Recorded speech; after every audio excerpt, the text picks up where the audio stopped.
자, 오늘 본문 말씀 보시면 지난 시간에 이어서 야곱의 가족들이 드디어 어떻습니까? 이집트에 도착했다라는 사실을 보여주고 있죠. 그리고 이제 파라오를 야곱의 가족들이 만나게 된 것을 보여주었죠. 그런데 여기 오늘 이야기 중에서 굉장히 흥미로운 내용이 나오죠. 바로 야곱이 파라오를 만나는 장면입니다. 자, 왜 그러냐면요. 왜 흥미롭다고 제가 말씀드렸냐면요. 이 야곱이 파라오를 만나러 갈 때 한 가지 취한 행동이 있죠. 여러분 뭡니까? 야곱이 파라오를 만났을 때 그가 먼저 파라오를 축복해 줬죠. 7절에 만나자마자 어떻게 했습니까? 요셉이 자기 아버지 야곱을 데려가 파라오 앞에 그를 서게 하니 야곱이 파라오를 축복하더라.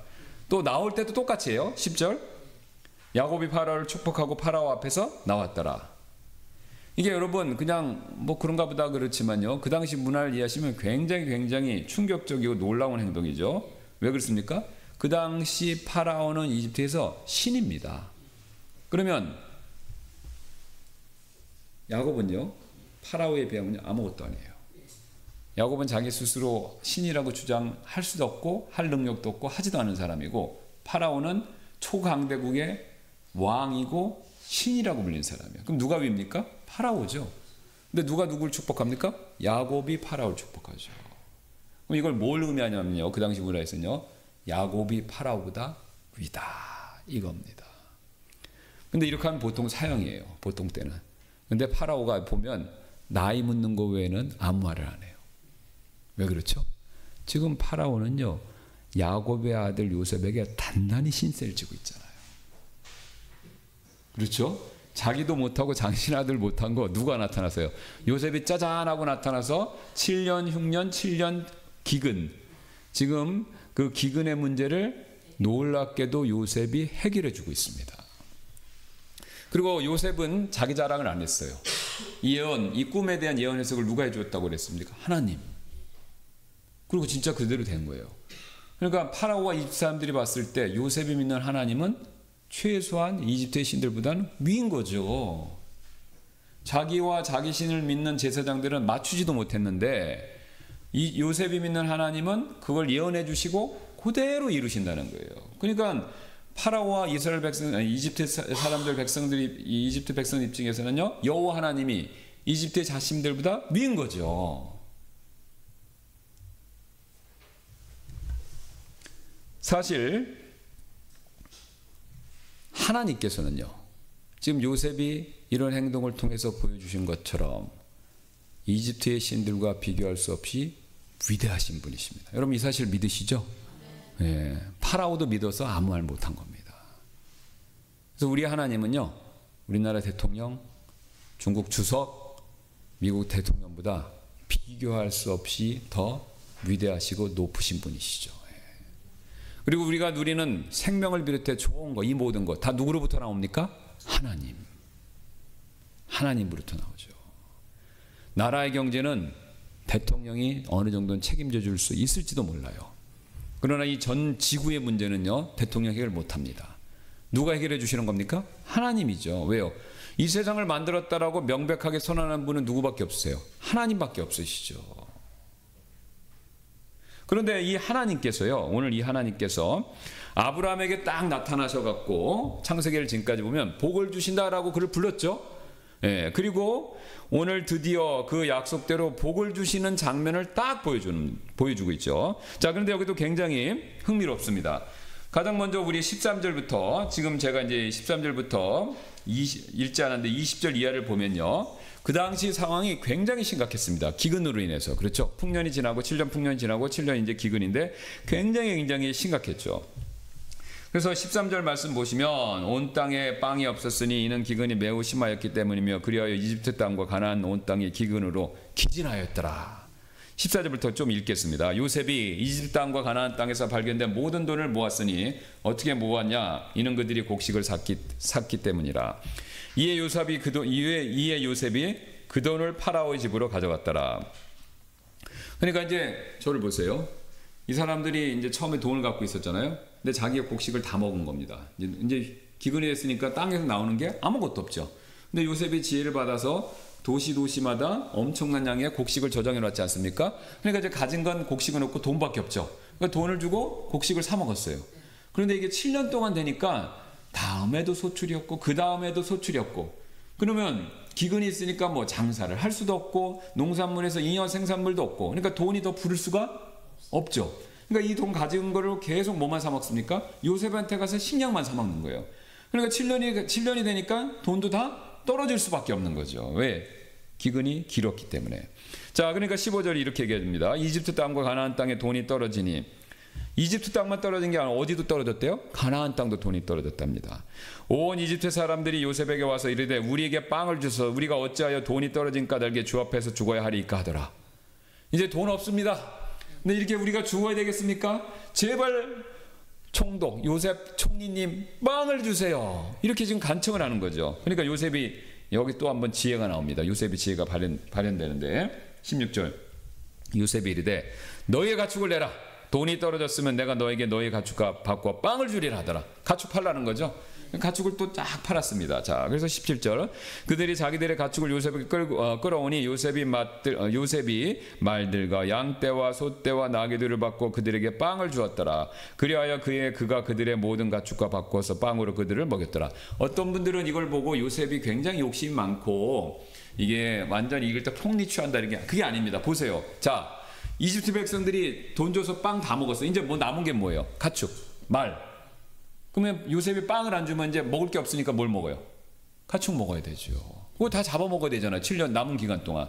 그러면 이집트에는 가축의 씨가 말라버리죠. 그러면 요셉은 알아요. 7년 뒤에는 정상으로 돌아간다는 걸.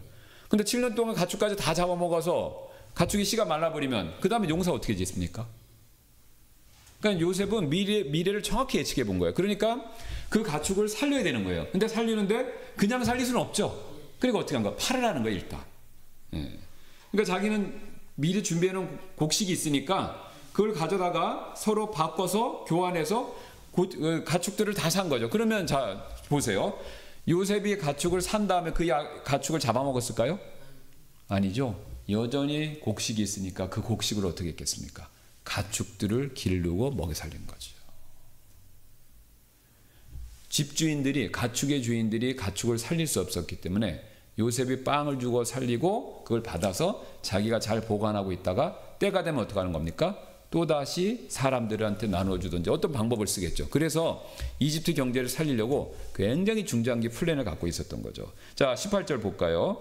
그 해가 끝나고 다음 해가 되었을 때 그들이 그에게 와서 그에게 이르되 우리가 내 주께 숨기지 아니하였나이다. 우리의 돈이 소진되었고 내 주께서 우리의 가축대도 취하셨으니 내 주의 눈앞에서 이제 남은 게 뭐가 없습니까? 몸하고 땅. 그 당시는요 경제가 어려웠기 때문에 자기 몸을요 노예로 파는 일이 있었습니다. 그 당시 노예가 되는 방법이 두 가지예요. 전쟁이나 뭐 이런 걸 해갖고 강압적으로 인해서 노예가 되는 경우도 있고요. 그런 건 뭐 영화나 드라마 많이 보셔서 아실 텐데 또 하나 방법이 있습니다. 뭐냐면 이건 우리 조선시대에도 있었던 일인데 자기가 큰 빚을 지거나 이렇게 먹을 게 없으면요 자기를 노예로 팔아요. 남의 집에 가서 내가 노예가 되겠다. 그래서 노예 이제 그걸 쓰고 문서를 쓰고 스스로 노예가 되는 겁니다.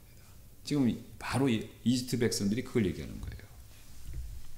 19절 우리가 어찌하여 우리의 땅과 함께 주의 눈앞에서 죽으리이까? 우리와 우리의 땅을 빵으로 사소서. 우리가 땅과 함께 파라오의 종이 되리이다. 우리에게 씨를 주시면 우리가 살고 죽지 아니하며 땅도 황폐하게 되지 아니하리이다 하더라. 여기 정확히 나옵니다. 지금 요셉이 이 사람들도 아는 거예요. 요셉의 지혜를. 왜요?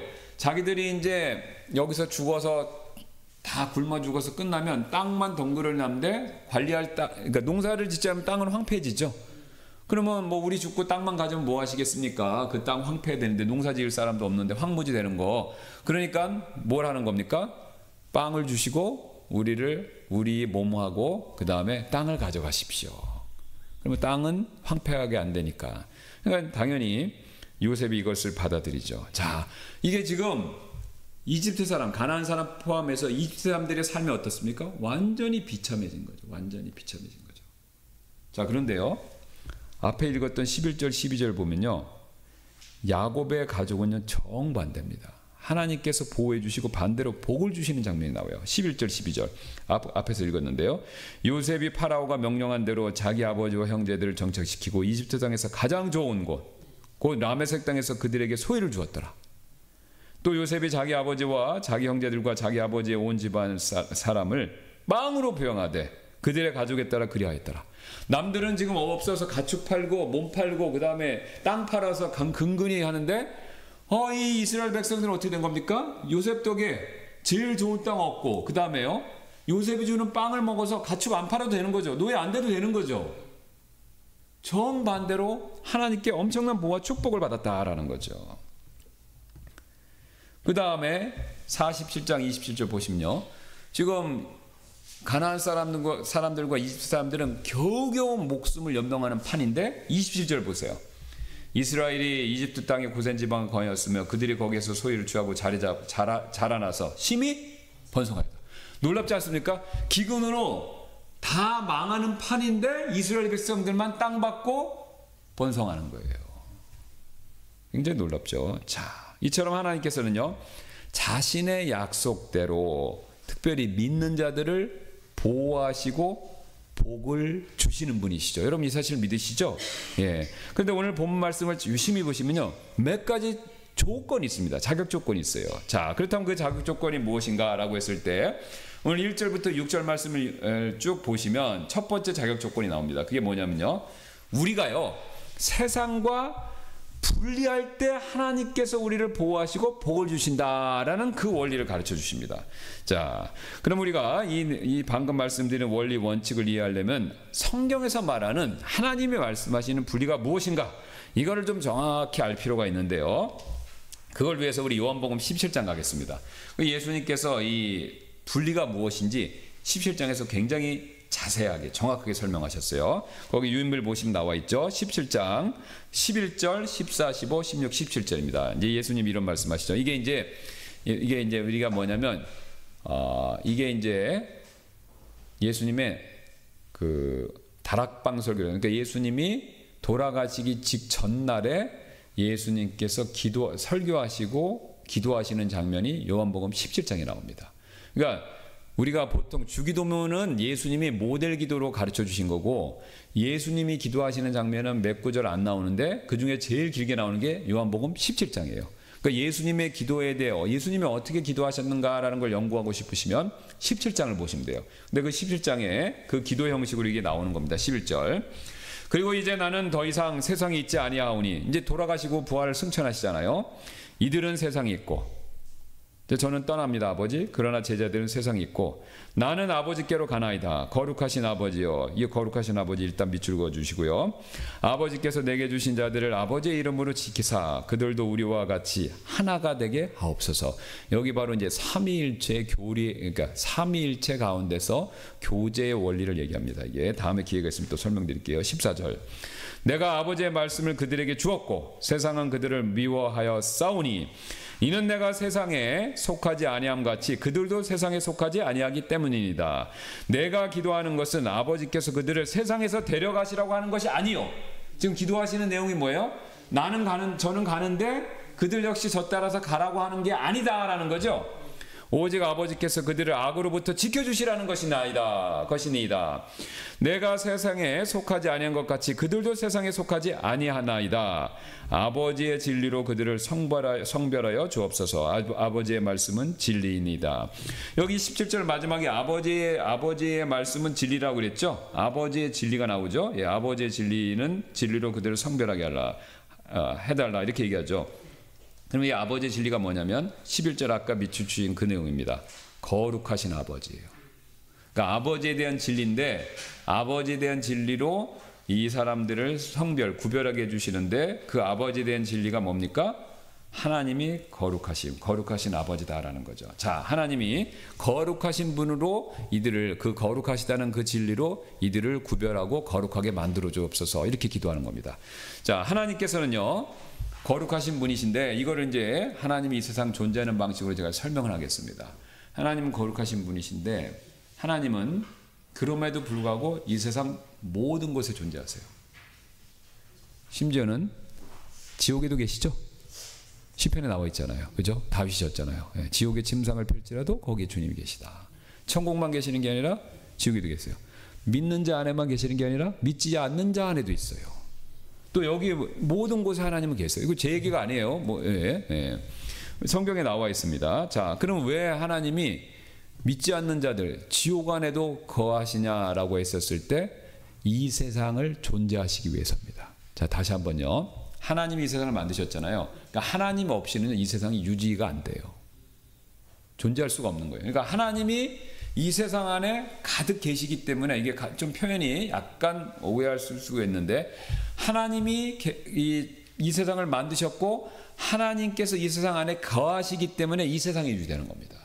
그러니까 이 세상이 유지되려면 하나님이 그 안에 꼭 계셔야 돼요. 하나님이 없으면 이 세상이 유지가 안 돼요. 제 얘기가 아니라 거기 보세요. 에레미야 23장 24절 있죠. 주가 말하노라 내가 하늘과 땅을 채우지 아니하느냐. 그렇죠? 하나님이 하늘과 땅, 지옥과 믿지 않는 자들, 심지어 믿지 않는 자들의 안에도 계세요. 마음에는 아니지만 그 사람 안에 안에 계신 거예요. 가득 채우셨기 때문에. 그 왜 그러면 채우기 위해서 그러니까 왜 가득 채우셨냐? 왜 계시냐? 17장 28절 사도행전. 이는 우리가 그분 안에 살고, 그렇죠? 움직이며 존재하기 때문이라. 이거 좀 바울이 전도할 때 쓰는데 불신자에게 하는 거예요. 이는 우리가 불신자를 포함한 믿는 자를 포함한 불신자가 그분 안에서 산다는 거예요. 그러니까 하나님이 이 세상에 충만히 거하시고 그 충만히 거하시는 걸로 인해서 이 세상이 지금 이 모습 이대로 유지가 되는 겁니다. 자, 그런데요, 여기서 중요한 거룩과 관련된 교리가 있습니다.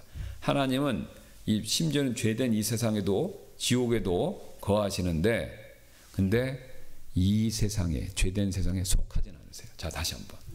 하나님이 이 세상에 가득 채워서 거하시는데 죄된 이 세상에 속하진 않으세요.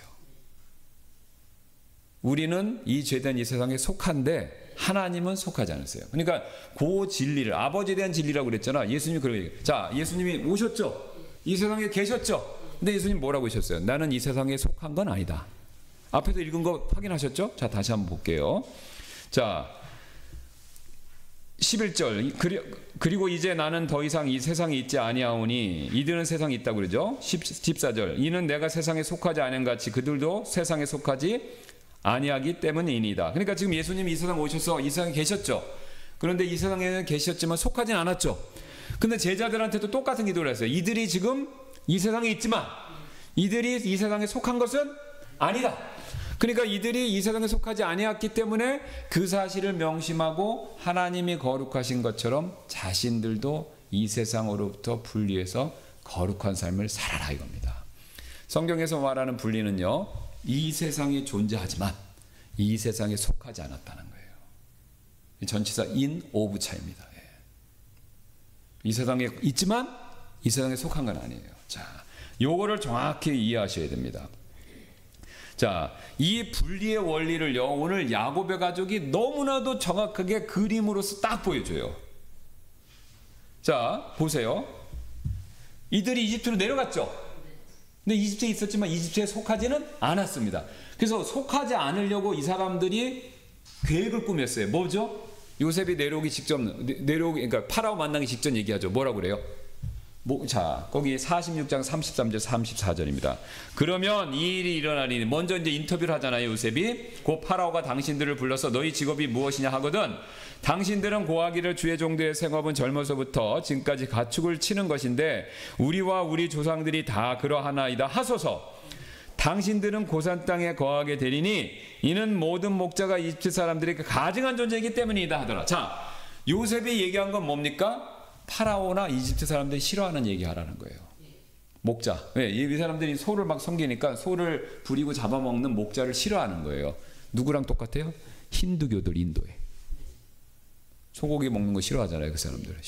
소신으로 섬기니까. 네.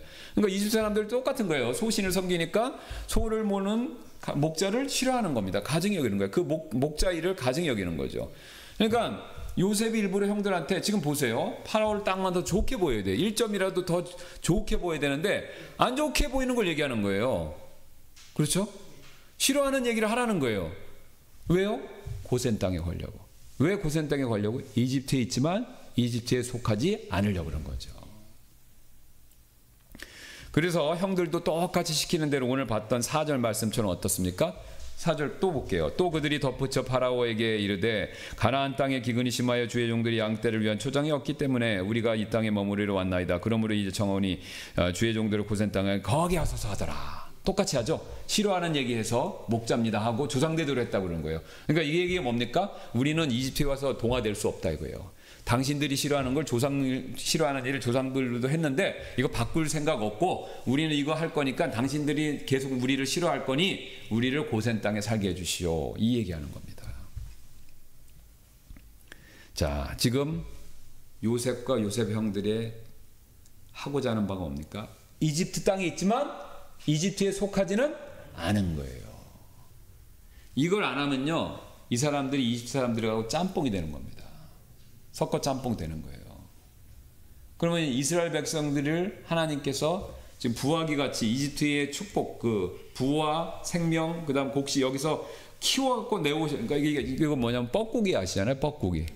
뻐꾸기가 알을 그 다른 새 까치나 뭐 하여튼 정확히 이름 모르겠는데 뻐꾸기가 다른 새에다가 알을 딱 낳는다고 하지 않습니까? 그럼 뻐꾸기 그 새끼가 알을 까고 나면 등치가 크대요. 그럼 얘는 부하고 좀 빨리 나온다는 거예요. 그럼 빨리 나오면 하는 일이 뭐냐? 다른 걸 다 알을 밀어낸다는 거예요. 다 밖으로. 그래서 자기만 혼자 남아서 그 엄마 새가 자기만 하도록. 지금 이거랑 비슷한 거예요. 이집트에서 이스라엘 백성이 200만 명 넘게 큰 민족에서 나오는 건데 거기 들어가갖고 섞여버리면 어떻게 되는 겁니까? 하나님의 계획이 지금까지 한 게 다 파탄나는 거죠, 사실은.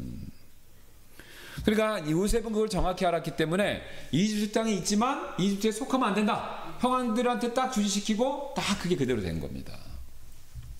자, 근데 여기서 우리가 여기서 조심할 내용이 있습니다. 우리가 분리라고 하면요, 무조건 떨어져 사는 것만 생각하는데, 그래서 떨어져서 자신들의 공동체를 만들어서 살아야 된다 이 생각만 하는데 거기에 함정이 있습니다. 자, 대표적으로 제가 이제 미국 갔을 때 우리 아침에 썬데이 스쿨 들으신 분들 여러 번 들으셨을 텐데, 제가 이제 옛날에 이제 미국에 거기 있기도 하고 가보기도 한 적이 많은데, 그때 아미시 펜실베니아에 있는 그 아미시 마을 가봤어요.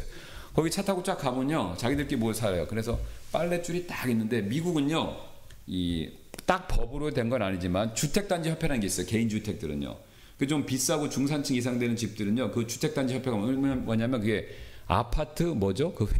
뭐라고 그러죠? 아파트 주민자치대인가? 그런 거에 딱. 예. 그런 똑같이 주택 단지 협회가 있어요. 그래서 그 자기들이 사는 주택에 그 협회에서는요, 거의 다 100% 예외 없이 빨래를 넣는 걸 금지시켜요.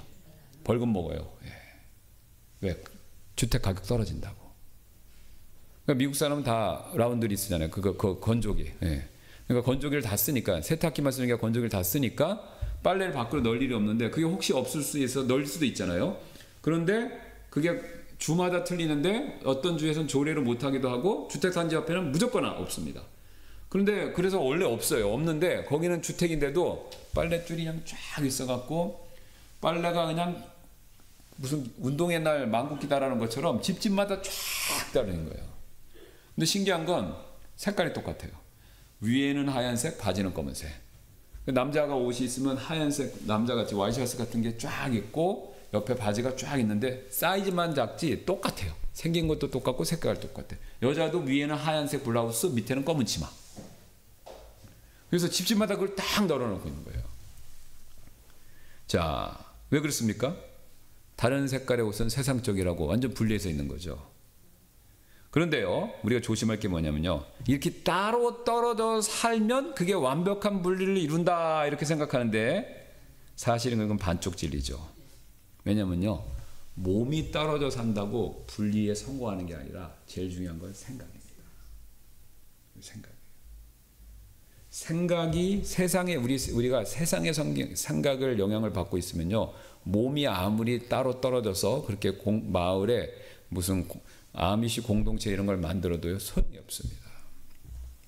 성경에서 말하는 진정한 분리는요, 몸이 세상으로부터 떨어져서 따로 사는 게 아니에요. 제가 고린도전서 5장 10절 보세요. 고린도전서 5장 10절 거기 적혀 있죠.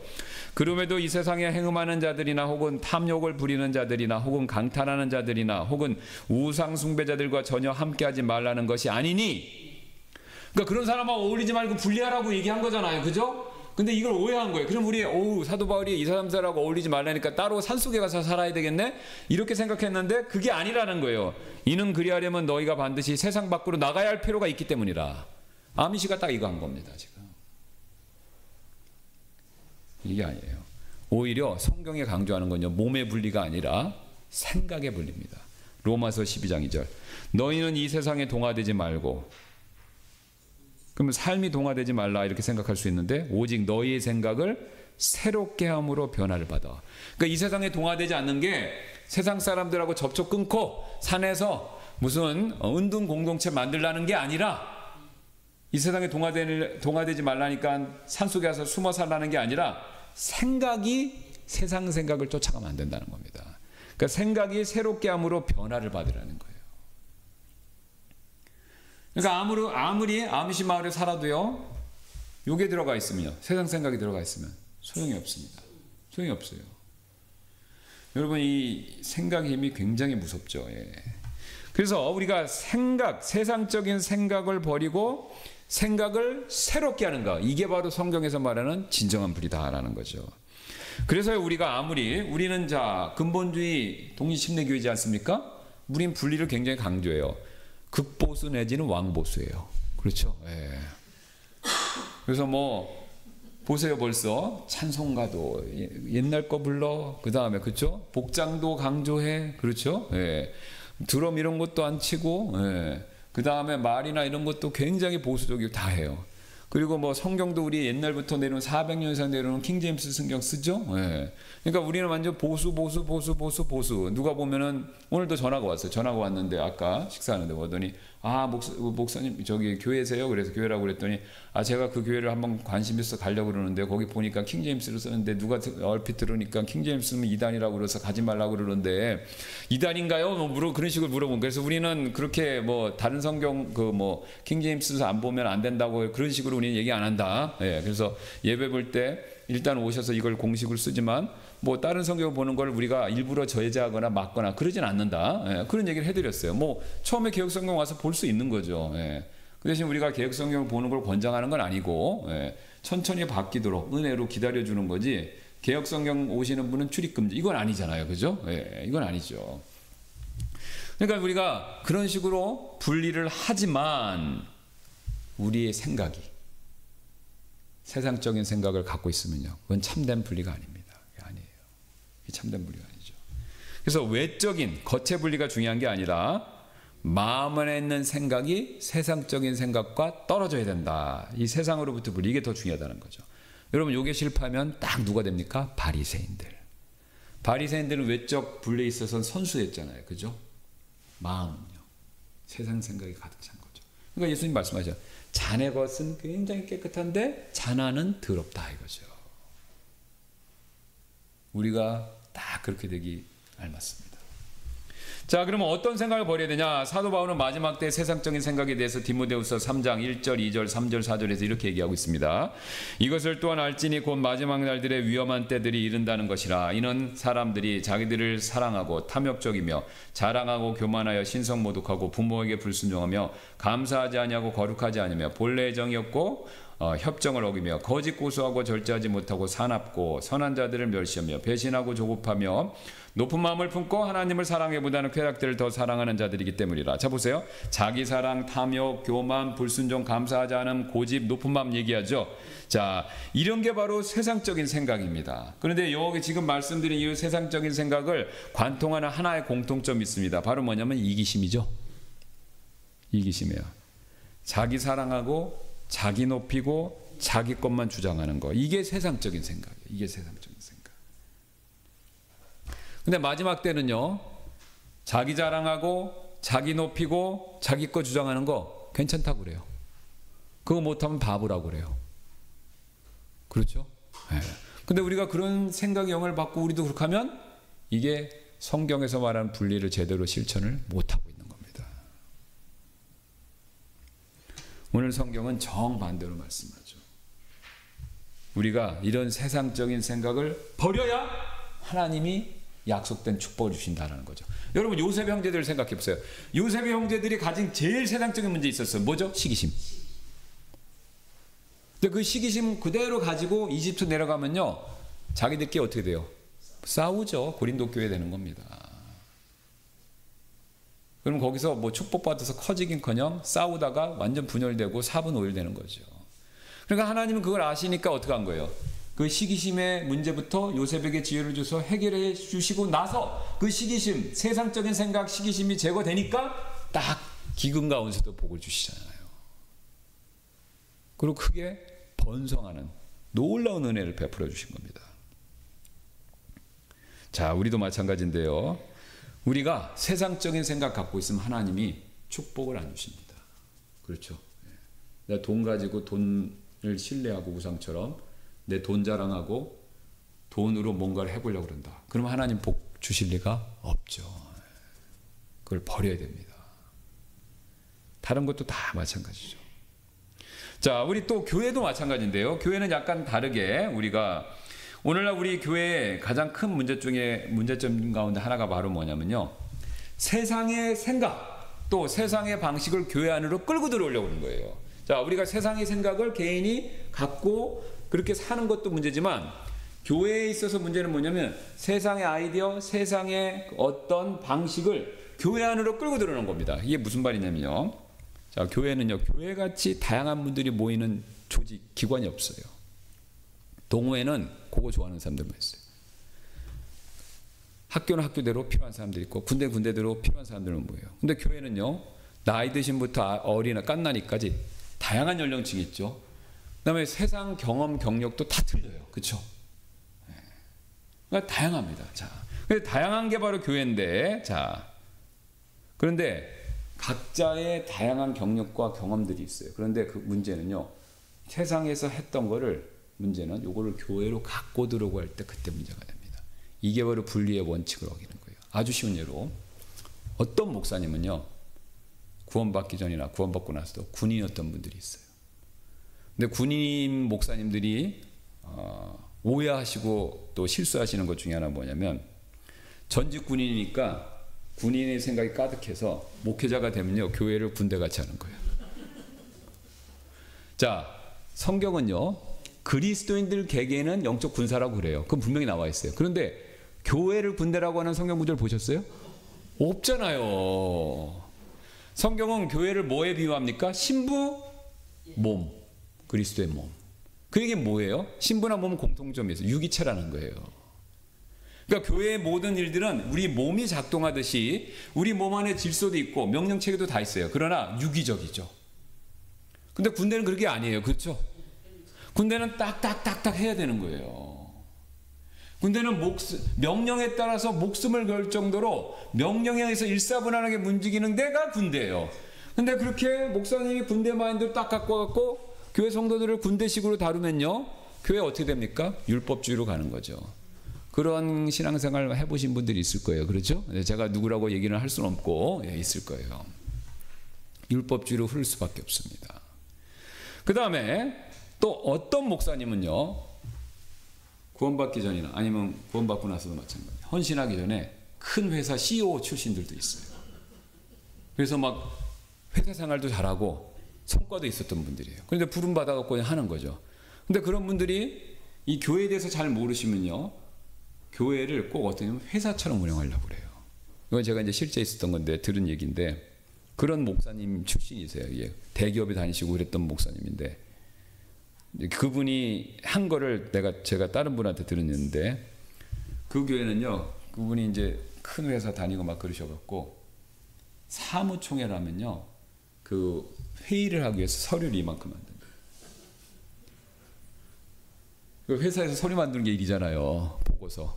그러니까 서류 이만큼. 그러면 그걸 만들어갖고 연례 사무총회 할 때 몇 시간씩 그거 읽는 거야, 서로. 그래서 손 들고 하고 막 손 들고 하고, 그거를 몇 시간씩 한다는 거예요. 여러분, 그렇게 하면 어떻게 되냐면요, 문서 형식주의에 빠져요. 문서 형식주의에 빠지면 귀결은 똑같습니다. 율법주의로 가는 거예요. 서류상에 뭐 있냐 없냐, 서류상에 뭐 어쩌고 저쩌고, 그 얘기를 계속하게 되는 거죠. 또한 학교나 대형 학원 원장님 출신 목사님도 계세요. 예. 저도 신학을 공부하기 전에 이제 학원계에 조금 있어봐서 제가 아는데, 그래서 그런 분들은 마인드는 뭐냐? 교회를 학교나 학원처럼 운영하려고 합니다. 자, 그러면 그게 학원이나 학교처럼 운영하는 게 뭐냐? 그게 뭐냐면 교회를 지식 주입 센터 같이 생각하는 거예요. 학교나 학원이 뭐 하는 겁니까? 지식을 전수하는 거잖아요. 그러니까 뭐 대학 교수든지 초등학교 뭐 선생님이든지 무슨 대형 학원 원장님이 상관없어요. 다 똑같은 공통점이 뭐냐면 지식을 넣는 거잖아요. 그러니까 교회를 어떻게 생각하냐면 학원이나 학교처럼 생각해서 성경 말씀 막 넣어주는 거예요. 그리고 끝 이거예요. 근데 그렇게 하면 어떻게 됩니까? 바리새인 되기 딱 알맞은 거죠. 게다가 학교나 학원들, 예를 들어 태권도 학원 같은 데는요, 행사를 또 잘해야 돼요. 그러니까 행사를 잘해야 되니까 그런데 뭐 태권도 학원 예를 들어서 원장님 출신 목사님이라든가 그런 분들이라면 교회를 또 행사를 돌리는 걸로 교회를 이끌려 그런 거예요. 그래서 끊임없이 교회에서 행사를 만들어서 그걸 막 돌리려고 하는 거죠. 자, 여러분 그렇게 하다 보면요, 굉장히 중요한 건 성경에서 말하는 교회에 대한 굉장히 중요한 개념을 놓치게 됩니다. 뭐냐면요, 교회는요 절대로 일을 위해서 존재하는 게 아니죠. 사람을 위해서 존재하는 게 교회입니다. 왜 그렇죠? 교회는 그리스도의 몸이기 때문에 그런 거예요. 자, 우리 몸이, 자, 여러분 왜 일하시나요? 왜 돈 버시나요? 일하고 돈 벌어서 그걸로 음식 사서 내가 먹어서 내 몸을 살리려고 하는 거죠. 그렇죠? 그런데 거꾸로 이게 목표가 싹 바뀌어버렸어요. 나도 모르게. 돈 버는데 거기에 매진하다 보면요, 몸이 부서져라 하다가 진짜 부서집니다. 그럼 일찍 죽는 거죠. 그러니까 몸을 위해서 일하는 거지 일을 위해서 몸이 존재하는 건 아니지 않습니까? 운동도 마찬가지잖아요. 몸의 건강을 사는데 어떤 분들은 또 운동에 너무 막 빠져들어갖고 목표치를 위해서 한다고 그래갖고 막 무릎을 치다가 그래서 심장마비로 돌아가시는 분들 의외로 많아요. 실제로 몸 건강하다 그러다가 막 높이 이게 맞춰서 막 하려다가 그래서 건강하다가 갑자기 심장마비로 돌아가시는 분 의외로 많습니다. 의외로. 역시 뭡니까? 운동이 목표가 아니라 건강을 위한 건데 이게 거꾸로 돌아가는 거죠. 여러분 교회도 마찬가지입니다. 교회는요 일이나 행사를 위해서 존재하는 곳이 아니에요. 성도를 위해 존재하는 것이 교회입니다. 왜 그렇죠? 그 성도들은요 그리스도의 몸을 이루는 지체고 그 성도를 위해서 교회 생활, 신앙생활 하는 게 그 성도들로 구성된 몸의 머리신 그리스도를 위한 겁니다. 그러니까 우리가 서로를 위할 때 그게 그리스도를 위하는 거예요. 왜요? 우리는 교회의 지체고 우리 지체들의 머리는 누굽니까? 예수님이죠. 그러니까 우리가 서로 섬기면 그게 예수님을 위한 거예요. 왜요? 우리는 한 몸이고 그리스도의 몸을 이루기 때문에. 여러분 이 세상에 있는 그 어떤 조직 자 보세요. 이 세상에 있는 그 누구도 그 군대는 군대의 군인들을 위해 존재한다라고 얘기하는 군대 있습니까? 없죠. 우리 회사는 회사의 사원들을 위해 존재한다. 그렇게 말하는 데도 있지만 아무도 안 믿어요. 회사원들 그 회사에서도. 학교나 학원도 마찬가지죠. 교회만 바로 구원받은 지체들을 위해서 존재하는 곳이다라고 성경이 얘기합니다. 여러분 우리가 이걸 헷갈리면 안 돼요. 그러니까 세상에서 기업을 잘했든지 장군이든지 뭐 큰 학원을 했든지 그렇게 하시는 건 맞는 거예요. 그건 하나님 복 주셔서 그 세상에서 그렇게 하시는 건 맞아요. 그런데 문제는 그 생각을 교회로 갖고 들으면 그게 분리가 안 된다는 겁니다. 그러니까 세상은 세상답고 교회는 교회다워야 돼요. 그럼 세상에서 학교면 학교식으로 하시고 군대면 군대식으로 하시고 회사면 회사식으로 하시면 됩니다. 근데 이거를 끌고 들어오면 안 된다는 거예요. 왜요? 성경은 교회가 어떤 곳이라고 명확하게 얘기를 하기 때문에 그리스도의 몸이고 지체이고 신부이기 때문에 다 유기체예요. 그러니까 우리가 이게 헷갈려져 갖고 자꾸 세상 방법을 교회로 끌고 들어올 때 그때 바로 분리의 원칙을 어기게 된다는 거죠. 여러분 그러면요 어떤 일이 벌어지냐면 성령님이 역사를 안 하세요. 성령님이 역사를 안 해요. 그리고 교회가 궁극적으로 이 세상 방법을 들어오면요 율법주의로 가게 돼 있어요. 율법주의의 끝은 항상 사망인 거 아시죠? 네. 그래서 우리 교회가 더 영적으로 되고 하나님의 축복을 받으려면 분리를 하셔야 돼요. 세상으로부터. 그럼 분리 뭐냐? 우리 교회가 여기다 담벼락 딱 쌓고 신천지 교회 신천지 교회 우리 하나님 교회 옆에 있는데 거기는 코드 해갖고 사람들 확인된 사람만 들여보내더라고 보니까.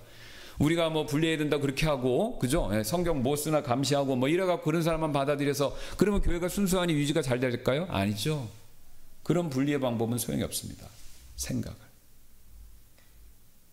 생각을 세상으로부터 분리시켜야 돼요. 근데 그 분리될 생각 중에 교회에 관한 분리에 대한 생각 중에 하나가 뭐냐? 세상에 군대면 군대, 회사면 회사, 학원이면 학원, 학교면 학교 요 시스템이나 생각을 교회로 갖고 들어오는 거. 요게 바로 하나님의 분리의 원칙을 어기는 겁니다. 제가 목회자로서 보면요. 다 그 영향을 받고 목회자만 그런 거 아니에요. 교회에서 우린 장로는 없지만요. 집사님이 있던가 아니면 일반 교회는 장로님은요. 그 세상에서 했던 광고를 하자고 목회자한테 얘기를 많이 해요. 그리고 실제로 그 교회들이 그렇게 해서 나름 성과를 보는 것 같지만 외적으로는 보는 것 같지만 내적으로는 다 죽습니다. 여러분 다녀보셔서 알잖아요. 그죠? 교회를 회사처럼 하면요. 교회가 커질 수 있어요. 실제로. 그러나 영적인 건 파탄 나는 겁니다. 군대처럼 해도 일사불란하게 잘 돌아가요. 그래서 겉으로는 뭐가 다 되는 것 같지만 영적으로 역시 피폐해집니다. 왜요? 성령이 역사를 안 하니까. 그래서 우리 교회가 정말 성령이 역사하는 살아있는 교회가 되려면요. 세상의 생각을 교회에 끌고 들어와서는 안 된다라는 겁니다. 교회는 교회다우면 돼요. 성경에서 말하는 대로만. 그랬을 때 하나님께서 복을 주십니다. 오늘 요셉의 가족들은 그걸 한 겁니다. 그러니까 하나님이 고난 가운데서 어떻게 하신 거예요? 몇 배의 축복을 주셨잖아요. 우리도 똑같습니다. 우리도 숫자도 얼마 안 되고 제 정도 딱히 뭐 아주 여유 있는 건 아니지만요.